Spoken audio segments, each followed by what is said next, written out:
It's been 2 days since Dele was kidnapped and Barrister Jen had not been herself. It was as if her life was turned upside down, and it was difficult for her to accept that Dele would be kidnapped only a few weeks to their wedding. She had reported the matter to the police and many places had been searched, but Dele was nowhere to be found.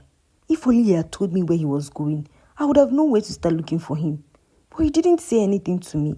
I'm so confused right now and I don't even know what to do. I strongly suspect Simbi, that wicked witch, Jen said. She was in her bedroom, thinking of her next line of action. Suddenly, an idea occurred to her and she sprang up on her feet and dressed up. She drove out of the compound without even brushing her teeth. She got to the shopping mall and entered the shop of a tech guy that she knew. I want to track my boyfriend's phone, Jen told the tech guy. Do you have the details of his phone? He asked. Thankfully, Jen was the one who bought the iPhone for Dele as a gift some weeks ago. She came to the mall with the iPhone pack and also the pack of Dele's SIM card. She handed everything to the tech guy. Is there a problem? What happened to him? Is he missing? The tech guy asked Jen with concern when he saw how restless Jen was. She had refused to sit down. I think he has been kidnapped. We're supposed to be getting married in a few weeks and I can't find him. He just left the house without telling me where he was going, Jen replied. Chai, that is sad. The phone is currently switched off, but from what I can see here, it was live 2 days ago. My systems showed that the phone was used to browse in a certain hotel. And before that, the owner of the phone visited a restaurant the day you said you saw him last. I will also give you the number that called him last before he went to the restaurant. I'll just print out all the information for you so that you can use it and start looking for him, okay? The tech guy said. When Jen collected the information from the tech guy, she thanked him and drove straight to the hotel mentioned in the document. When she got there, she started asking questions, but the receptionist was not keen on speaking to her. Please, just show me the hotel room. I strongly suspect that woman. I think she's the one behind the kidnap of my boyfriend. Her name is Simbi. Please, I need your help. This is a matter of life and death, Jen said as she squeezed 10,000 naira into the hand of the hotel receptionist. The receptionist reluctantly gave Jen the number of the hotel room. Jen took the number and rushed to the room written on the paper. When she got to the door, she started hearing Simbi's voice. You think you can just get married to anyone you want? I called you so that we can talk and settle things in peace, but it seems you don't want peace. You are my husband, and I will never leave you for Jane. Dele, you think you can just abandon me to wallow in loneliness and penury in this world? You are lying, because as far as I'm concerned, you are still my husband, Simbi said from inside the hotel room. Jane's heart skipped when she heard Simbi's threatening voice. She knew that Dele was inside the room and Simbi might have kidnapped him with the help of some men. Jane peeped from the little hole on the hotel door and she was able to catch a glimpse of what was going on in the hotel room. She saw that Dele was tied to a chair with a rope and 2 men stood guard around him. Simbi was standing before him and talking in a loud voice. You must call off the wedding or you will remain here without food for many days. When you are ready to call off the wedding, just let me know. I will switch on your phone. All you have to do is call Jane and tell her that it is over between the two of you. Once you do that, I will have you released and we can continue our marriage. I promise to be a loving wife to you this time around, Simbi yelled from inside the room. No way, Simbi. I will never marry you again. It's better for me to die than to live under the same roof with a woman like you. Never again in my life, Dele replied to Simbi. One of the men hit him hard and he shouted. Jane's heart skipped again when she heard Dele's screams. She rushed out of the hotel and went to the police station and informed the officers that she had found where her boyfriend was being kept. The officers followed her to the hotel. However, when they got to the hotel room, she did not see Simbi or Dele. Everyone in the room was gone. The policemen that came with Jane were angry and they even blamed her, telling her that she pranked them for nothing. Barrister Jane tried to explain that it was not a prank, that she actually saw them when she came, but the police did not listen to her. They told her that she should have called them on the phone instead of coming to the station to disturb them. Jane went home unhappy and dejected. I'm losing this battle, but I'm not going to give up. I'm going to find Simbi and her gang and I'm going to rescue my Dele. Nothing will stop us from getting married. Jen said to herself. I think I should leave the police out of the picture. They must have received bribe from Simbi. I'm going to hire a private detective and security so that they can help me rescue Dele. The police have not been able to do anything. She picked up her phone and called an old friend, Lily. Hello, Lily. I'm in trouble and I need help. Jen sounded sad and distressed. What is the problem? Lily asked. Lily lived in Victoria Island and she seemed to know everyone in Lagos. Lily became friends with Jane after Jane had represented her and won a difficult court case for her many years ago. My fiancé had been kidnapped and I'm worried something terrible could happen to him. I need help to rescue him before the date we have set for our wedding. Lily, please help me. I'm going crazy. Do you know of any private investigator? I'm willing to pay any amount they demand so long as they are going to bring Dele home alive for me. Jane said to Lily over the phone. I'm sorry about what is happening to you, Jane. You should have told me earlier. But be rest assured that Dele will come home unhurt now that you have informed me. I will send my private investigator to you. He has worked for me before and I can assure you he is very efficient. Thank you so much, Lily. I'm at home and I'll be waiting for the private investigator. Jen said as she hung up. It didn't take time before the private investigator arrived at Jane's house and Jane narrated the entire story to him. His name was Baron. I need this resolved before our wedding. The whole situation is just making me sad. Can you help me, please? Jane asked the investigator with tears. Give me all their details. I need their phone numbers and everything concerning them that is in your possession. Tell me the whole story without hiding anything, Baron said, as he brought out his tracking tools and started work immediately. I can see that they are in the same hotel where you said they were nowhere to be found. Let me ask you, when the police got there, did they bother to search the entire hotel or they just concentrated in that particular hotel room? What about the owners of the hotel? Did the police question any of them? Baron asked. Jen did not answer. She was just reflecting. My tracking device still shows that Dele's phone is at the hotel. I suspect that the police have been compromised by Simbi. We are going to avoid the police this time around. I'm going to go with you alongside my boys. We'll hide somewhere outside the hotel while you go in and knock on the door of the hotel room. From what you have told me, I can see that Simbi is a very greedy woman, so I have a plan. We'll make her an offer that she cannot resist, Baron said. What offer? Jane asked worriedly. You're going to tell Simbi the truth. You will tell her that you were the one that bought all her properties. You will also tell her that you would restore her properties to her if she would release Dele in exchange. Baron told Jane.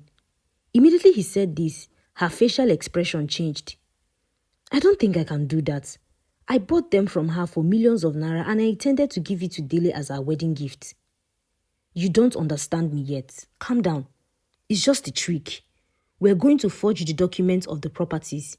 You will call her out and hand them over to her. You will meet with her and convince her to release Dele in exchange for the properties. Before you hand the documents to her, tell her to make a phone call to the gang to release Dele from the room. We'll be on ground to take Dele away to safety before Simbi would realize that the document you gave her is a fake one. With that explanation, it made perfect sense to Jane. Are you sure she would buy the idea? I'm sure. My analysis shows that she's just broke. She doesn't have money again, so she's trying to hang on to Dele to survive. She's greedy, but if she sees something else that will promise to fetch her money, she will lose interest in Dele. Just watch and see, the detective said. They both left Jane's house and headed for the hotel. On their way, Baron made copies of the documents of the properties. Jane was the first person to approach the door of the hotel room. Her heart was beating very fast, but she decided to be courageous. She knocked at the door. Who is there? Simbi asked with a loud, commanding voice. Simbi, it's me, Jane. I'm here to talk. I don't want to fight. Please, let's talk at the hotel lounge. I have an offer for you. I know who bought your properties and I promise to help you get them back. Your house, your cars and everything will be returned to you if you can come out and talk with me for a few minutes. I promise you won't be arrested. The police is not here with me, so don't be scared. I'm totally alone, Jen said. Her voice was shaking, but she maintained courage. There was silence for a moment and then Simbi spoke in response to what Jen said. Let me warn you. If you are here with the police, you will never see Dele again. I've given instructions to the boys to eliminate him if I'm arrested. So be warned, don't dare me. And better be sure of the offer you are making, Simbi said as she opened the door to come out. Together they went to the hotel lounge, and when they got there, Jane told Simbi her offer. Barrister Jane was able to convince Simbi to make a phone call and have Dele released. Just as Detective Baron had predicted, Simbi fell for the trick and accepted the offer made to her by Jane. As soon as she ended the call, her gang untied Dele and released him. He came out of the hotel and he was taken by the investigator who was waiting at the gate. Jane rushed out and joined them, and they went home together. Jane was finally happy that her man was back and they continued their wedding plans. Simbi had discovered that she had been tricked by Jane, and she vowed in anger to come after them on their wedding day. I'm going to surprise them on their wedding day. I will show them that I am Simbi. Jane thinks she is wise. They might think I will not do anything about their deception, but she and Dele will hear from me on their wedding day. I will finish them completely, Simbi said as she cleaned up a gun she bought. On the day of the wedding, Simbi came to the venue with a gun hidden in her handbag. She made sure to sit at the back of the court where no one would recognize her, waiting for a perfect moment to strike. After Dele and Jane were declared husband and wife, Simbi decided it was the perfect moment to finish them up. She stood up from her seat and walked forward. I now declare you husband and wife. You may now kiss the bride, the officiating minister said. As soon as Dele turned to hold Jane, they had a gunshot. Stop right there. You are my husband and you are not permitted to hold another woman. Not now, not ever, Simbi said as she released another gunshot into the air. Many people ran from the scene out of fear of being hit by a bullet. I told you I will come for you. I told you the day of reckoning was coming. I told you not to dare me.